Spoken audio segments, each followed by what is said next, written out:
સુરતના વેલસા ગામ કીમમાં નદી કિનારે દેશી દારૂની ભઠ્ઠી પર એસએમસીના દરોડા, 4 આરોપીની ધરપકડ, 4 વોન્ટેડ.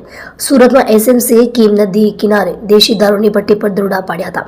એસએમસીના દરોડા દરમિયાન 10,004 લીટર દેશી વોશ પકડાયો છે. આ સાથે 302 કિલો નવસાર, 160 કિલો ગોળ કબજે કર્યો છે. એસએમસીએ 4 આરોપીઓની ધરપકડ કરી છે, જ્યારે અન્ય 4ને વોન્ટેડ જાહેર કરવામાં આવ્યા છે.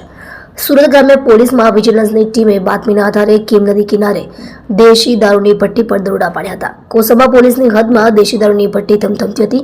દારૂની ભઠ્ઠી પર એસએમસીની ટીમે દરોડા પાડ્યા હતા. દરોડા દરમિયાન 10,004 લીટરનો દેશી વોશ સહિત 302 કિલો નવસાર અને 160 કિલો ગોળ ઝડપાયો છે. એસએમસીની ટીમે મુદ્દામાલ સાથે 4 આરોપીઓની ધરપકડ કરી છે, જ્યારે અન્ય 4 શખ્સોને વોન્ટેડ જાહેર કરીને આગળની કાર્યવાહી હાથ ધરી છે.